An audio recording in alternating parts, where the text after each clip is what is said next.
Welcome to Watches Tonight. This is the 1916 Company. I'm Tim Mosso, and Garrett is on the switcher this evening. A 10th anniversary special, we look back on my darkest day, the day I almost got fired. Plus, we chat live and I share your viewer wrist shots tonight on Watches Tonight. While warming up, do me a favor, we have a new app. It is the 1916 Company app. You can find it on Google Play or the Apple App Store. Big news, we now sell new watches. That's why we have one unifying name for Radcliffe and Hyde Park and Govberg and WatchBox. We are the 1916 Company. You can find over 25 new watch brands with more being added all the time. Also, check out our new homepage, hamburger drop-down menu, easy navigation, AI-enabled search tool. Again, find what you want. Plus, with our system, you can easily browse any of the new or pre-owned watches and build an online virtual collection. Any SKU that we've had past or present, create your online collection and then check off your to-do list. You also have the ability to manage your trade from end to end. Initial inquiries, photographs, get an estimate on your watch, and then pick a new one from our selection. Find it on the Apple App Store and Google Play. It is the 1916 Company app. All right, so let's see if our live chat box is working tonight.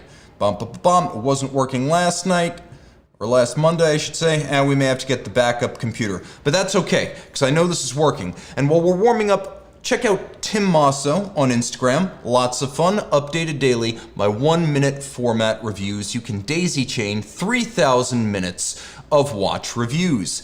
Viewer wrist shots, number 1, Rick R. and the Benzinger Gap 1, the GAP1 from Door County, Wisconsin. Jeff S. and his Vacheron Constantin overseas dual time hit the waves with his Chris Craft Calypso 30. Very cool. We've got Kevin K. who slays with the 1-year only ultra rare Nautilus Moonphase 3712 and Watches Tonight on the tube. Sarab P. and Enzo the Dog keep track of time zones plural with the GMT Master 2.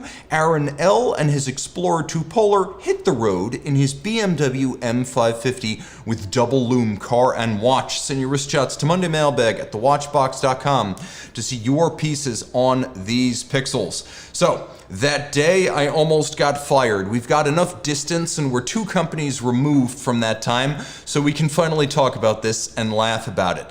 So last Thursday marked an important professional milestone for your host. 10 years to the day since my first YouTube video of any kind. Oddly, it wasn't anything like the 1,000 or so that followed it. I was on camera and facing the audience. Things were a little bit different back then. Today, we consider our peers in the industry to be companies like Watches of Switzerland, Bucherer, Watchfinder. But based on that first video, you might assume that we had other competitors in mind, and possibly a more edible product to sell. Watch You Want was small on resources, so we were big on branding. And if you go back to that picture of the first video, I think there's 4 separate Watch You Want logos on the polishing cloth, the shirt, the graphic, and my hat.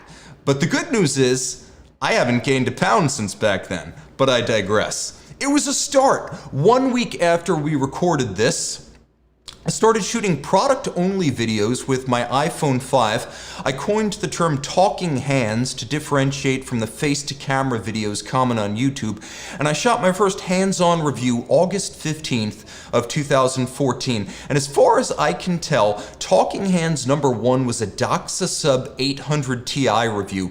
Those videos were bare bones, but the blueprint for the next decade was set. Later on, Danny Govberg asked me to go on camera, which was the beginning of the live streams on this channel. I created the original studio and streaming electronics back in 2016, then Sean Garrett and the full-time media crew joined in 2017 as we moved to Philadelphia and became WatchBox. Now that's Philippe Dufour. That was another huge professional milestone and one of our all-time highs. He was a gentleman and a scholar, and he's got a fine sense of humor. We'll talk a bit more about Philippe when we get to his watch, but that's later in the show. But he's one of the many I've been fortunate to meet. I've interviewed collectors. I've reported on news. I've talked tech, entertained, and I've traveled around the world. That's me with the Marina Bay Sands in Singapore. The great irony of fate is that it almost ended before it began. On the strength of my startup-style YouTube campaign, I won the Watch You Want August Employee of the Month award for August of 2014, and that was my first 4 weeks on the job consecutively. So can we go full screen with that as Sean runs to the rescue once again with our live streaming audience? Sean, you are my hero today. Okay, we got to get this this YouTube problem fixed. I take full responsibility. That's my fault for using Safari. But yes, so I have been around the world, and now I can talk about the day it almost ended in earnest. After winning Employee of the Month for August of 2014 at Watch You Want, which carried a generous $150 bonus, I was asked to organize and orchestrate our sales stop in Los Angeles that fall. Budget-wise, a roadshow like this with multiple personnel, insurance, and checked baggage pushed a small company to the limits of its marketing resources. So we needed a sales result and flawless execution just to break even on this. And that's before you include hotels, renting out a venue. This was pushing us to pretty much the brink of our ambition. I was literally carrying around $1 million worth of watches in an unlabeled Pelican case. And I was responsible for the custody of that case, its contents, and any checks or cash we collected on the road trip.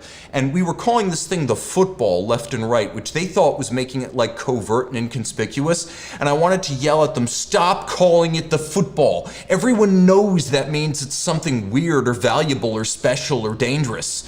They're gonna realize it's either cash, luxury goods, a gun, or drugs. Either way, just call it the case, please. But again, I digress. So, here's the thing. In theory, I was insured for the value, but we were having other problems brewing when we checked into the LA Athletic Club, which was high living by Watch You Want standards. Seriously, in our first night in LA before we checked into this place, we stayed at an airport motel, 3 of us to a room, and I actually slept on the floor that night. So getting my own bed, or any bed, that was a pretty big deal on our road trip, a huge upgrade at the time. So, predictably, my solo 24-hour custody of the Pelican case, the idea that this thing was always going to be with me, became impractical. Were we going to take it to dinner? Were we going to take it to lunch? Was it going to be dragged along the streets? We needed a better idea. Fortunately, the athletic club had safe deposit boxes big enough that we could fit all of the watches into one of them. So far, so good. I got my own bed, and the watches were off my shoulders for a few hours. I was supposed to be the responsible one, so of course I also kept the keys to this box. We went down the street to a Subway sandwich to get dinner before the evening sales event at a local venue, then back to the hotel, and it was time to get the watches out of the safe box. And then things got crazy. So, we couldn't find the keys, like anywhere. So I thought I had them safely in my backpack, but we couldn't find them in any of the compartments of the backpack. We ripped that thing apart. They weren't in my pocket, they weren't in my jacket. The concierge said there was no master key. So now we're really starting to panic. And it was, at this point, we were running out of time. So they'd have to call a locksmith, which was going to take 4 to 5 hours. At that point, I remembered that I'd put my wallet on the food tray at the Subway, and I was wondering if maybe I also put my keys on the food tray after paying for the sandwiches. What if my keys were on that tray? What if my keys went in the trash? So, from there, I'm thinking maybe they got trashed when we threw out the wrappers. So I ran back down the street, madly scanning to see if I dropped the keys on the ground at some point, then into the Subway and straight to the garbage can for a trash dive of Fraggle Rock proportions. Do you remember Marjorie the trash heap? She was wise. I was not, and that's where I got into trouble. So, down to the bottom of the barrel full of LA refuse in the Subway sandwich, with the manager coming out demanding to know what the hell I was doing. Now it's 2 hours to showtime at the venue. We've got all our money riding on this one night and having those watches physically there.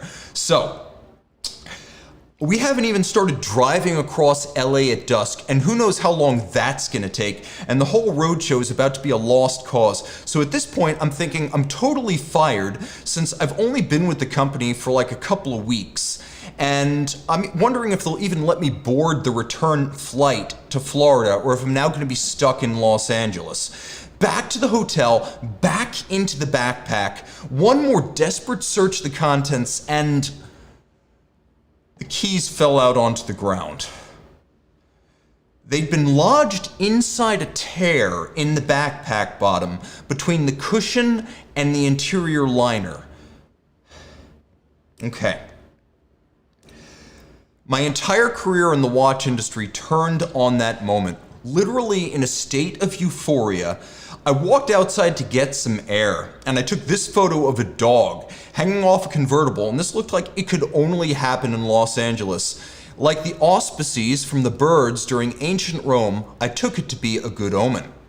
Our Uber driver made heroic progress against LA traffic and our deadline, and we pulled off a last-minute arrival and setup at the venue. We were literally unfolding the last of the banners and unpacking the last of the watches as people started streaming in the door. Later that evening, I met Ariel Adams of A Blog to Watch for the first time. We went to dinner and he dumped noodles and a glass of water on me. I could not care less. My day was made the moment I found those keys, and the rest is history. And again, I was wondering if they'd even let me board the return flight to Florida a few hours before that. So, all's well that ends well. And as Watch You Want became WatchBox, and WatchBox became the 1916 company, and I established a little bit more of a track record to outlive that moment, I felt we could finally have that discussion and tell that story. Alright guys, let's see who's in the box tonight. We've got a hell of a lot of you. Scott Thomas, Mark S. asking, Ariel Adams dumped water on you, what the heck? Yeah, he flooded the whole table. It wasn't just the water, it was the whole pitcher of water. But that's fine. Mr. Chow's is a nice place, and they supplied us with a new tablecloth, napkins. We started over again. But the point is, at that point, nothing could break my stride. I was so happy. We got Caliber YQG. We got Abdul joining in from Germany. Soma R, Stuart Rick on watches, and Neil Lung with James Carrion. Is that one hell of a story, guys? Wrist shots number 2. Let's take a look. Darren S. wears his Seiko SKX13 in memory of family and of good times together. Matt M. and his Gerard Perregaux Laureato Chrono Panda greet us from Frankfurt, Germany. Kerry B. and his Omega Seamaster Planet Ocean chronograph pay respects to the USS Constitution in Boston. Looks like they took down the tops. I wonder why that is. Are they restoring it? We have Eduardo D, jet pilot, hits the water with the new 42mm Blancpain 5010. That might be the first 5010 I've seen in its natural element. And Robert Z rolls with Porsche and Porsche design with his Spider RS Chrono flyback. Guys, send your wrist shots to MondayMailbag at thewatchbox.com to see your watch on this box. Okay, so did you ever see From Dusk Till Dawn? And for the first, I don't know, 40 minutes, you feel like, okay, this is sort of like Natural Born Killers. And then 40 minutes in, there's this tonal shift and it turns into Evil Dead. Well, this episode is like that. From the slapdash startup and the moment I almost got fired in a comedy of errors to the very serious business of world-class watches in detail, tonight I'm treating you to a 10th anniversary special. Now that you know where it all started, it's worth refocusing on where I am now and the most exciting recent work I've done. We talk endlessly about mechanics, engineering, finishing, decoration, and total quality, but what does it really look like in person? Now you're gonna see. I have an upcoming series of videos that will leverage the thousands of still photographs I've taken of fine watches, but you'll be able to see many of these images for the first time tonight, right now. So, let's start with Philippe Dufour's choice. You saw the man himself. I mentioned he was coming back, and his choice is a watch that needs no introduction. He actually mentioned it to me, and fondly. The Lange Datograph 403031, a 3-year rarity made from 2003 to 2005. Now it's handsome from a distance, I'm not gonna lie, it's a shapely thing, but you have to get really close to know it well. The tachymeter dial is beautifully detailed, and with the tachymeter on the dial, not the bezel, it's a very vintage look. There's also the distinctive double date, which started life as a Jaeger-LeCoultre patent that was given to Lange, but I'm guessing that this is what you really want to see. Give the people what they want, I say. The engraved balance cock and polished swan's neck regulator are super slick, and if you look at the swan's neck, you can see the index is all mirror finished, but one facet is angled away. That's what black polish is. When viewed flat, perpendicular, it's black. When you angle it, it becomes blindingly bright. The engraved balance cock and the black polished swan's neck are awesome, but even the fixing screw becomes the bulb of a subtle flower motif, so God is in the details here. Marvel at Lange's attention to detail. Even the escapement bridge below the balance assembly features polished bevels and snailed horizontals. This is where a lot of brands drop their pack and get sloppy. At Lange, it's just another opportunity to impress in a place where few will look. See what is meant by the term black polish around the chronograph's column wheel assembly. Now you can see all of the flanking levers and horns, they use a satin finish that scatters a diffused light, so they look brighter and silvery, but with a brushed grain.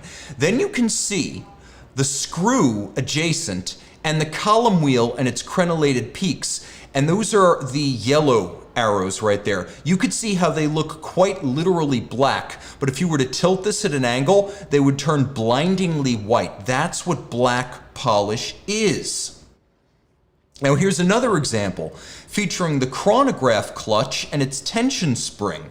The optical difference between the mirror black polish and the satin brushed grain is crystal clear, and for good measure, you can even see the German silver below is a warmer tone than all of these steel components.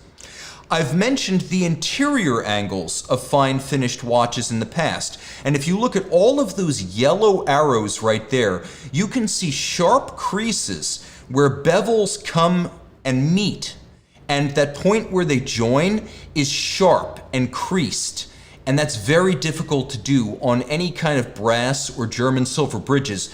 But what you're looking at here is steel, even harder and thus harder to finish, and these are tight confines on a really small component.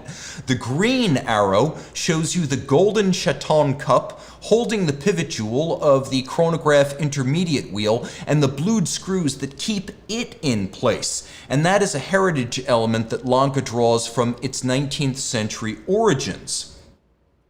It takes real care and time to do this. And mass production, now talking about the interior angles again, mass production eschews this kind of time and money spent in favor of rounded convergence of bevels. Here is an example of that. You can see how where the bevels converge inside this steel structure, you have bright polishing, but you have rounded junctions. That's kind of lazy.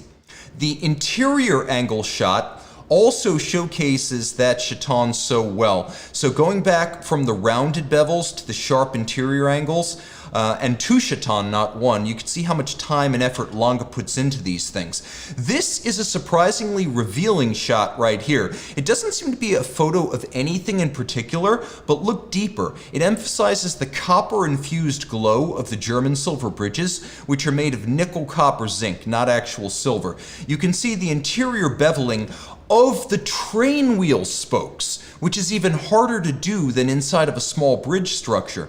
You can see the overcoil, if we look at the yellow arrow, of the hairspring, which is bent by hand. And the three different tooth profiles on the chronograph clutch driving wheel, intermediate wheel, and chronograph seconds center wheel. You could see that the 1, the 2, and the 3 wheels, they have 3 different tooth profiles. Finally, we have the minute jumper and the bridge, where it all comes together. You have chaton cups, kiln-fired blued screws, German silver bridges, black polished steel up and to the left right there, and then mirrored anglage. This is what Philippe Dufour loved so much when he made this model one of the few from another brand that he bought with his own money. Okay. Curtis Arndt saying, my Philippe Dufour Grail watch. And then we have 16750 Pepsi, Datograph, and Simplicity in rose gold. Those are his 3 Grail watches.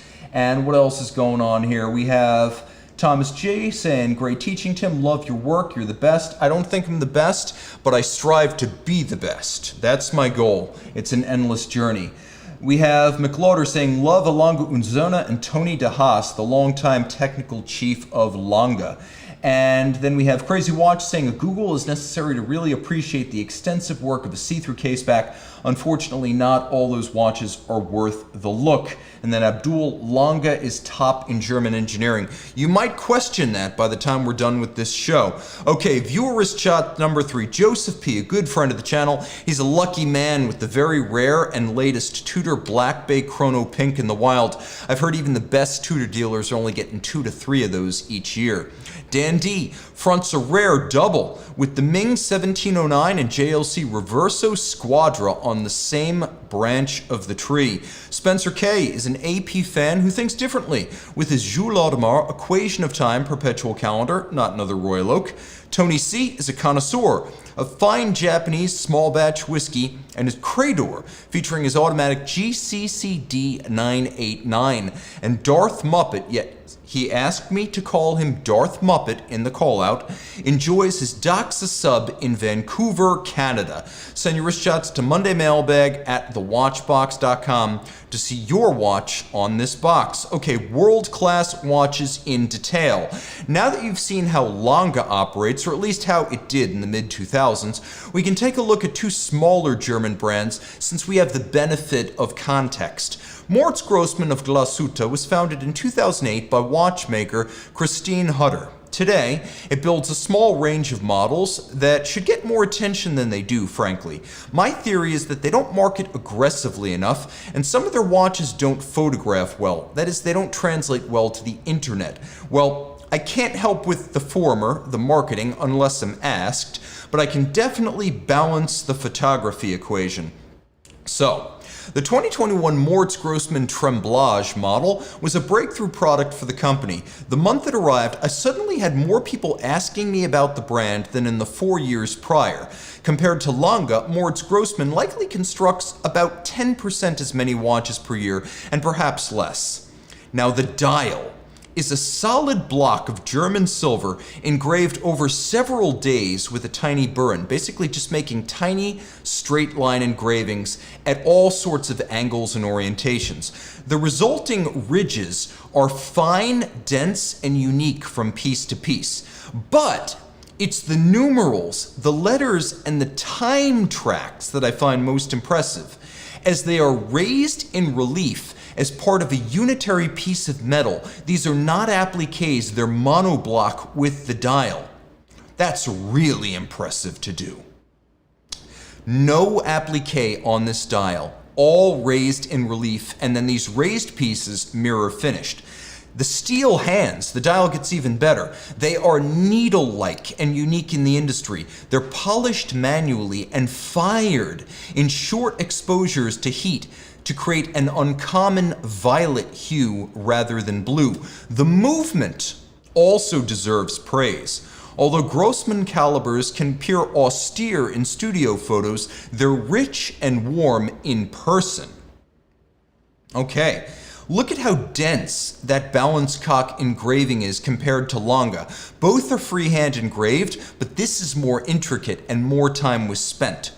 Or marvel at the triple, not solarized, not double solarized, but triple solarized ratchet wheel, or this screw-based in-house custom regulator index with an engraved micrometric scale. They make this lovely little index and rack in-house, and it looks as good as it works. Engravings in bridges and plates are freehand executions, not done by a drill bit, not done by an engine. I can confirm that my handwriting isn't that clean even with a pen, never mind a graver. For comparison, here's an F.P. Journe bridge and its markings. This was done with a computer-guided drill bit, and you can actually see the bite marks in the two little highlighted areas I've circled, particularly the one at top center. Moritz Grossman takes more time. Within that solarized ratchet wheel, let's go back, we find a screw with the most dramatically beveled slot and circumference I've ever encountered. The slotting of this screw is like the Grand Canyon. It is a beautiful guide for the watchmaker's screwdriver. This is the finest execution I've ever seen, and the beveling inside and outside that screw is visible without a loop. This is the definition of a hand-finished steel screw, the proverbial €100 screw. Now, the screws that aren't polished get the same violet-brown hue as the hands on the dial. Also take note of the micro-frosted finishing on the bridges. Now, the use of clear sapphires here, rather than synthetic rubies, which are the same material just with an impurity added, but it leads to a very pale-looking movement, and that's one reason why I think these Grossmans don't always photograph well. Grossman makes its own variable inertia balance, which counts for a lot in my book, as that is a difficult part to make in-house for a big company, never mind a small one. And anglage on any watch is always hard to capture on camera, but here it's well done and clearly time-consuming. Stuart saying that freehand engraving is just insane. McLauder saying, love the Moritz Grossman Tefnut 36mm. We have Jim Millett saying, Professor Mosso is on fire tonight. I don't claim any honorifics. I am glad to receive the honorary degree of Professor Mosso, but I will not have earned the certificate until I'm some kind of a watchmaker or a professional in another business. But I appreciate the shout out from our man in the UK. We have Rick on Watches saying, Moritz Grossman are indeed difficult to photograph. And Mark S. Tim, what do you think of Thanksgiving by Eli Roth? I think it's the greatest fake trailer in history and incredibly not safe for work. I haven't seen the full-length version though. But yeah, if you guys saw Grindhouse, you're fortunate. If you're like me and you saw Grindhouse in theaters, then you're not just fortunate, you're rare. Okay, back to the grind, so to speak, and our next watch. So, Lange Heyne is a unique Dresden manufacturer founded in 2001, and it's even smaller than Moritz Grossman. I would say it probably makes about a quarter as many watches as Moritz Grossman. And of course, they are in Dresden, which is close to Glashütte, but still a few dozen kilometers away. So Frederick III is the company's standard dress watch offering, but there's nothing standard about it. At 39.2 millimeters in steel, with a blued sterling silver dial, this is a watch for daily driving, not rare moments. Dial detail is excellent, with a slightly frosted texture, and their pike hand style feature a striking high contrast, high ceram liquid ceramic filling. It's not loom, and the filling is surgically precise, even though it's done by hand. The caliber is a firm break with other modern German watches, while others tend to follow Lange's modern precedent of using 3/4 bridges in all applications. Lange Heyne broke away from this convention after its early movements. The more recent distinctive trigonal bridge opens up the base plate and shrinks the train bridge to the bare minimum, which gives you great visual access to the base plate engravings and the running gear that is barreled down to the escapement. You can see the bridge is very unconventional in its shape here. Opening the base plate to view leaves more space for manual engraving. Just like Moritz Grossman, it is beautifully done here. The movements are rich with details, like the solid rose gold train wheels you see here, the solarized and micro-beveled ratchet wheel. Also note the black polished and micro-beveled steel click, the diamond capstone on the balance, sharp and intricate balance cock engravings, and a hand-formed blued overcoil hairspring like an old German pocket watch. Plus, look at the junction of those two solarized steel wheels, ratchet and crown wheel, and their micro chamfered teeth. Even Moritz Grossman doesn't have that. The polished and micro-profiled swan's neck regulator is a work of art, mirror finished on its top, beveled on its side, and even drawn to points, which are as difficult to achieve as inward angles. But guys, be aware, this is a mid-$30,000 used watch, and that's damn close to the 30 grand people are paying for used steel Rolex Daytonas right now. Think about what you could have had for the same money. Viewer wrist shots number 4. Craig E. graces us with a famous model from a watch brand we can't discuss on this show. Jonas D. sails Danish waters with his Explorer and his dad, making it a family affair. Moto Gunner rolls with Omega Seamaster and the posh Lexus ES350. Chaitanya K. and his citizen Suyosha overlook Diablo Lake in Washington State. And Ed K. finishes our wrist shots for the night from Cabo with his Yachtmaster on a summery Horus rubber strap. Okay, world-class watches in detail. We're going to finish with a few shots of de Bethune models that have crossed my desk. The yellow submarine is a fascinating thing since it looks like gold, but it isn't. It's fired titanium, and it doesn't look like a dive watch, but it is one. Let's not bury the lead. This watch lights up with the mainsprings driving a dynamo that activates 4 LEDs. That also backlights the dive bezel. But get close, and you can appreciate the minute repeater style centrifugal governor that slows the unwinding of the barrels to extend the power reserve of the LED system. And you can see the hand-finished flanking springs of the triple sprung balance. This system has survived pro tennis matches, still functional. Or appreciate the company's distinctive microlight engraving when a rosette-style Breguet guilloche just isn't appropriate. Check out the de Bethune DB Kind of 2 Jumping GMT. It's a deadbeat seconds 3-hander on one side, very classical with Breguet hands, but rotate the rotating case, and it's a full skeleton dial with a second time zone. At center, there's a bridge for the deadbeat system, which employs 2 coaxial rose gold escape wheels. There's a lever escapement and an intermediate spring to drive the deadbeat seconds display. Here is another look. The superstructure bearing this mechanism is also mirror smooth. And last, we have my grail, the tombstone-like DVD on the wrist of yours truly. Before I die, I'll have one, even if it's just for a moment. Its unique dial includes a jump hour and an inline calendar. The balance bridge is a rounded and mirrored steel construction. Rounding and mirroring, that is a Grubel 4C signature, but you also get it on de Bethune. And the parachute springs that I mentioned before here are fired for good measure, giving you another view of the Côte de Bethune and the rounded and mirrored balance bridge. Never one to miss a detail, de Bethune includes an intricate and memorable screw-down crown design. That is the last of the day, my final and favorite. Thanks to Garrett, who is a technical hero getting 100 images ready for this show, and thanks to you, we hit 300 concurrent viewers, which makes my night. Time out, Tim out. Check out our app, and thanks for logging on.